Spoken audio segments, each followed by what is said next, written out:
هننفذ ايد الشنطة دي لطيفة جدا وشكلها حلو خالص وتنفيذها سهل ومن اسرع من ما يكون انها هي تتعمل.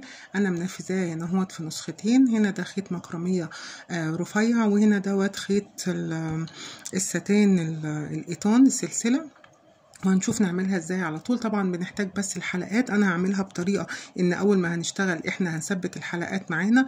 انت ممكن تشتغليها على طول، بتسيبي مساحه من الخيط وبتكملي على طول مفيش مشكله، وممكن تشتغليها تريحي نفسك ان من الاول نركب فيها الحلقات بحيث تبقى سهل ان احنا نركبها في الشنطه. هنبتدي على طول نشتغل. طبعا الحلقات في منها اشكال كتيره وانواع كتيره، بتختاري نوع الحلقات اللي انت محتاجه انك تركبيه في ايد الشنطه.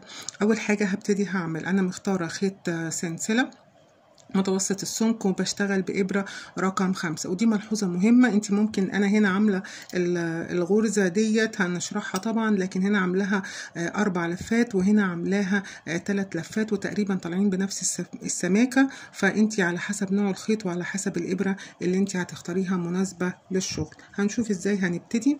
اول حاجة هنبتدي نعملها، هنعمل عقدة البداية. هسيب حتة صغيرة كده بس من الخيط، مش قوي، عشان انا هدخل الخيط معايا وانا شغال. هبتدي الاول كده هعمل غرزة البداية، وهجيب الحلقة اللي انا عايزة اشتغل فيها، وهدخل الابرة في الحلقة بالشكل ده عادي، وهدخلها من الحلقة وهسحب الخيط من جوه الحلقة بالشكل ده، وهقفل عليها كويس بالمنظر ده. بعد كده هاخد الخيط البداية اللي انا اشتغلته ده وهشتغل عليه كأني بعمل عادي جدا غرز حشوة عادية. هعمل الخيط ده كده وهبتدي هشتغل كأني بعمل غرزة حشو. هعتبر السلسلة الاولانية ديت اول غرزة حشو، وهخش تاني هعمل 2 غرزة حشو، وهخش هعمل 3 غرزة حشو على السلسلة. انا عملت 3 غرز حشو اهو، واعتبرت السلسلة الاولانية دي غرزة حشو. هنبتدي دلوقتي ننفذ الدراع بتاعنا. اول حاجة عشان اخد الخيط ده معايا هلفه كده من فوق الغرزة بالشكل ده، انا بس كده عديته من فوقيه بالشكل ده عشان اخده معايا، وهبتدي هقفل. هرتفع 1 2 3 سلاسل، ارتفعت 3 سلاسل بالخيط بتاعي. هلف الخيط على الابره. اول سلسله انا طلعت منها اهو، اول سلسله طلعت منها هدخل فيها، بخش في الحلقه اهو في اول سلسله بالشكل ده، وبسحب الخيط كاني بعمل غرزه بف 1. هلف الخيط على الابره وهخش في نفس السلسله تاني وهسحب الخيط كاني بعمل غرزه بف 2. هلف الخيط على الابره وهخش في نفس المكان وهسحب تاني كاني بعمل غرزه بف 3 لفات. هيبقى معانا 2 4 5 6 7 حلقات على الابره. هلف الخيط على الابره وهطلع من ال7 حلقات كلهم مع بعض بالشكل ده. مش هقفل بقى غرزة البف، هقفلها فين؟ شايفين السلسلة الأولانية اللي أنا طلعت منها واعتبرتها غرزة حشو؟ هجيب الخيط ده كده معايا وهلف هقفل فيها بالشكل ده. ليه أنا عملت كده؟ عشان أخلي الطلعة بتاعة الإيد بتاعة الشنطة مستقيمة، لأن الغرزة دي أصلا عاملة زي الزجزاج. تمام. بعد ما قفلت عليها كده هقفل عليها بسلسلة وهرتفع 1 2، يعني قفلت بسلسلة وارتفعت 1 2. تمام. هلف الشغل الناحية التانية. شغلي كله بقى هيبتدي من هنا بسيمترية فظيعة. عندي هنا اهوت اول السلاسل، اول 3 سلاسل في الغرزة اللي فاتت اللي احنا اشتغلناها، هخش جواها كده وهسحب الخيط وهعمل تاني غرزة بف 1. هلف الخيط على الإبرة وهخش جواها وهسحب الخيط 2. هلف الخيط على الإبرة وهخش وهسحب الخيط 3، وهطلع من كل الحلقات اللي على الإبرة وهقفل عليها بسلسلة وهرتفع 1 2 سلسلة. هلف الشغل على الناحية التانية. أنا دايما كل شغلي في السلاسل اللي هم أنا ارتفعتهم دول في الغرزة اللي قبلها. في السلاسل بيبقى شكلهم حتى باين كده قبل غرزة البف. هلف الخيط على الإبرة وهخش ورا السلاسل دي في الغرزة اللي قبلها وهسحب الخيط 1، والف الخيط على الإبرة وهدخل في نفس المكان وهسحب الخيط 2. هلف الخيط على الإبرة وهخش في نفس المكان وهسحب 3، وهطلع من كل الحلقات اللي على الإبرة بالشكل ده وهقفل عليهم بسلسلة وهرتفع 1 2. وهلف الشغل الناحية التانية برضو نفس 3 سلاسل، وانت بتلاقيهم منفصلين كده عن غرزة الباف اللي عملناها. هلف الخيط على الإبرة وهدخل وهسحب الخيط 1 2 3 وهطلع من كل الحلقات اللي موجودة عندي وهقفل عليهم بسلسلة وهرتفع 1 2 سلسلة وهلف الشغل تاني على ظهره. شايفين ابتدت تطلع ازاي؟ بالشكل ده. وهلف الخيط على الإبرة وهخش اهو، بيبقى شكلها باين، بتبقى منفصلة عن غرزة الباف.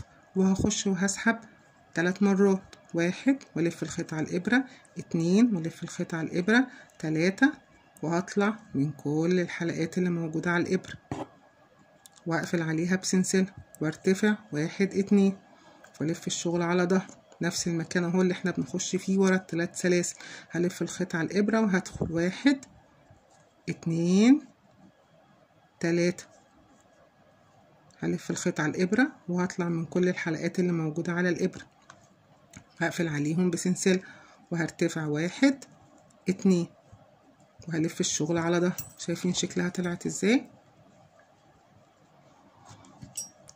الغرز مايلة، واحدة كده واحدة كده واحدة كده واحدة كده واحدة كده واحدة كده، وهفضل مكملة بنفس الطريقة. هلف الخيط على الإبرة وهدخل وهسحب 1 سريعة جدا، بتخلص بسرعة جدا وشكلها شيك جدا. ممكن تخليها تخينة او تخليها رفيعة، ده طبقا لنوع الخيط اللي انت بتستعمليه ونوع الإبرة اللي انت شغالة بيها.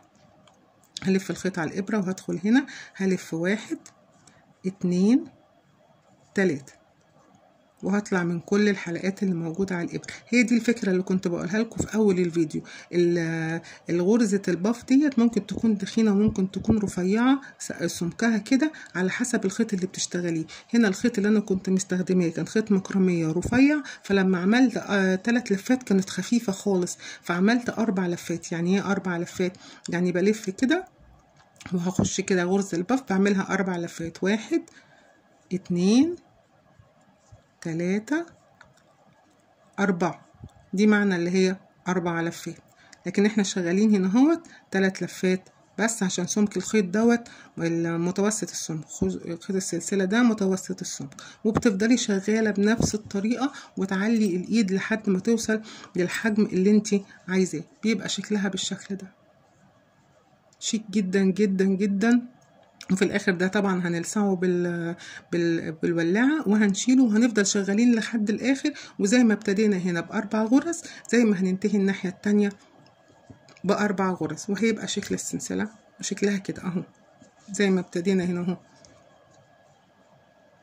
ب4 غرز على الحلقة وفضلنا ولفينا الشغل وفضلنا شغالين، بتطلع معانا بالشكل ده لحد ما توصلي للمقاس اللي انت عايزاه. وفي اخر غرزة خالص بعد ما بتعملي اخر غرزة باف بتشتغلي على الحلقة 4 غرز حشو وبتدخلي الخيط جوه وبتلزقيه. غرز الباف ممكن نداري فيها بسهولة وبتبقى شكل الايد شيك جدا جدا وسهلة، وممكن تعمليها كبيرة وممكن تعمليها صغيرة وبتخلص معاكي بسرعة سريعة. ده تطبيقها في الخيط السلسلة وده تطبيقها في الخيط المكرمية. شيك جدا وحلوة وسهلة التنفيذ وسريعة، ممكن ننفذها بكل بساطة. ووشها زي ظهرها فما فيهاش مشكلة، وتركبيها على طول في الشنطة. وممكن تعمليها بالحلقات سهلة التركيب، هتبقى سهلة عليك انك هتفتحي هنا وعلى طول هتروحي مدخلاها جوه الحلقات بتاعت الشنطة او المكان اللي هتركبي فيه، فبتبقى سهلة وبسرعة جدا بتنجز معاكي.